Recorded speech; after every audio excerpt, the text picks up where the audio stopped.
Hi, I'm Ralph Green, and today we'll be going over Leave No Trace in the Frontcountry, where I take my dog on a walk on a park that I usually go to. So Leave No Trace is wilderness ethics that pertains to, being respectful to others and respectful to the outdoors, and also preserving that experience and what's in the outdoors so that others can enjoy it as well. There's 7 basic principles, really, and they're pretty straightforward, and I'll be going over more of them as we go along on our trip today. But the first one is plan ahead and prepare. And the second is travel and camp on durable surfaces. Next, we have dispose of waste properly and leave what you find. And then also we have minimize campfire impacts, respect wildlife, and lastly is to be considerate of others while you're on your trip. Like I said, I'm going to be more into detail about them as we go along. So one of the more overlooked aspects of going on a hike or outdoor activity is planning ahead and preparing. So today, here in New Jersey, it's really cold. It's like 10 degrees with the wind chill. It's probably in the negatives. I'm wearing a thermal sweatshirt and this windbreaker, which is a little insulated as well. I know my body and I sweat a lot, so I don't really wear a lot. It's always good to be able to put on more instead of taking off, because if your sweat freezes, that can lead to hypothermia and other bad things. So we don't want that happening. I have good shoes on today, hiking boots I usually wear. I don't have gaiters, but that's okay. It shouldn't be too bad walking through some of the snow and ice. In other conditions, if you have them, some spikes would be good, or some micro spikes. So to really get into it, I know where we're going today. It's a park that I've worked at and have frequently visited, and taking my dog for a walk, so you'll be seeing him soon enough. He's the star of the show. So to get into it, I'm going to go over some of the basics I carry in my backpack that are part of planning ahead and preparing. And before into that as well, you should tell people where you're going. Family members and friends know where I'm going today, even though it's only going to be a 1.5 mile walk. So to get into it, one of the big ones is having maps. It's good to have these. My phone is good as well, but having physical copies is really good. So I have 2 maps of Wawayanda State Park here.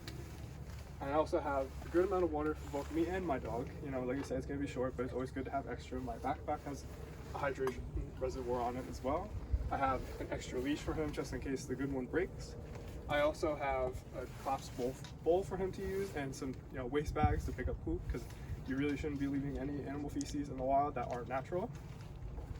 I have some extra clothes here, and some little nice warm layers to put on if it gets too cold.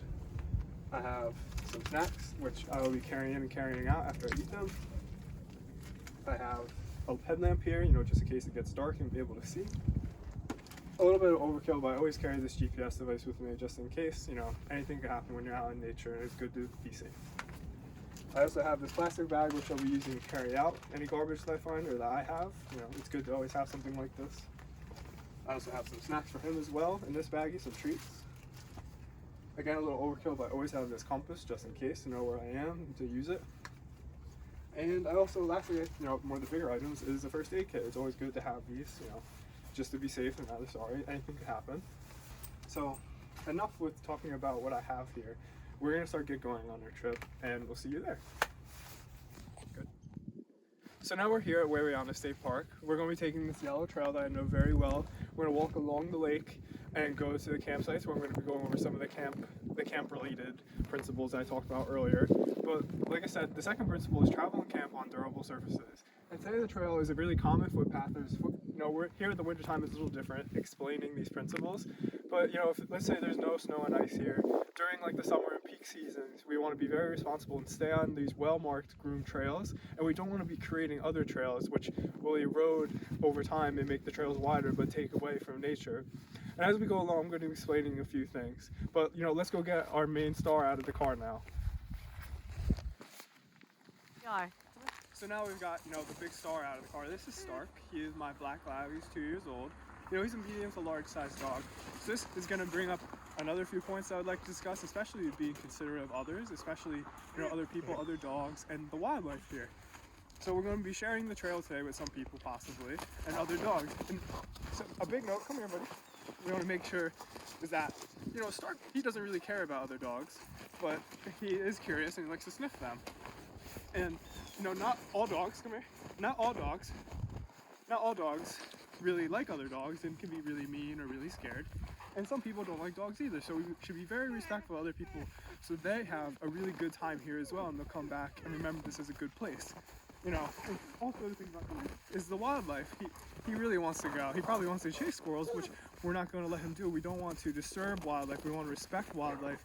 You know, we also want to be, I know I'm recording a video here, but we want to be as quiet as possible, not to disturb any birds or small mammals, even large mammals as well. And same goes with Stark. We don't want him running around and chasing other animals, because that's not good. So before he drags me a little too far, he's very excited. I think we're going to get started now. We'll see you on the trail. Yeah. You know, we're here on the trail. We pulled over to the side because we actually did see somebody else with another dog. So responsibly, we stepped off just enough to the side where we're not disturbing the native vegetation that grows on the side of the trail. You know, this is a big open space. I know it's grass here, but still, you want to be very, you know, thoughtful and respectful of the natural world when you're out hiking. So one of the big things is here behind me, come here buddy, is an eastern hemlock. And right now one of the big issues for them is the hemlock woolly duggan, which is an invasive species that is killing them off. And so this brings up a good point. I've always, you know, especially in the summer or, you know, non-winter months, is that we should definitely clean off our clothes and whatnot so we prevent the spread of invasive species, and also be conscious of everything that we do so that, you know, these invasive species don't spread and kill off the native species, which are very important ecologically to the rest of the environment for other mammals, birds, insects as well. So we're going to keep going because somebody wants to go on his walk. So on our walk, we came upon the historic iron furnace, which, you know, brings up another point where leaving what you find and, of course, you know, respecting what is here already and preserving the nature and being considerate of other people. Whereas I know that this land was once inhabited by the Lenni Lenape tribe, you know, the native people. And so let's say you know, it's a lot warmer and we found an arrowhead. But now the next person that walks by, let's say I take it, the next person that walks by, they won't have the opportunity to see that arrowhead. And so, I mean, I'm not going to be picking up the historic iron furnace, but I'm just making an example of how we want everybody to, okay, he's good. We want everybody to enjoy what is here and, you know, preserve history, you know, and if everybody took something, there would be nothing left. So I just wanted to use that as a quick example. And now we're going to start heading over towards the campsites. I'll see you there. Well, hey, we made it to the campsites. We don't plan on camping here. You know, it's really cold and we didn't bring camping supplies. But I just wanted to go over some of the basics with camping related to Leave No Trace. So like I said, minimize campfire impacts is one of the big ones, and fire safety as well. So come with me a little.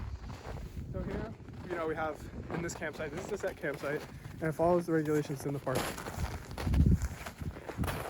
So we're focusing, you know, on the regulations within this park allow camping. So we would choose a site that would just fit, you know, the three of us right now. And this is one of the smaller sites here, so we'd probably camp here. So we have this already designed fire ring, which of course this is where we'd have fire. And we would buy the wood from the park because we don't need to be cutting down any of the wood here. You don't want to be cutting down live trees because they have a lot of moisture in them. So they're not going to burn well. So there's no real reason for you to be cutting down live trees for campfires.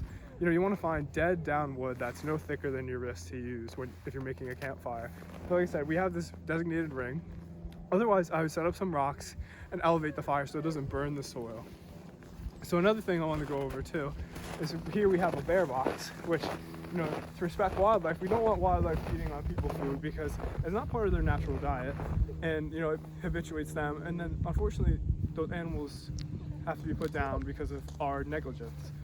So, you know, I want everybody here to, you know, think about it and be as responsible as possible in the outdoors.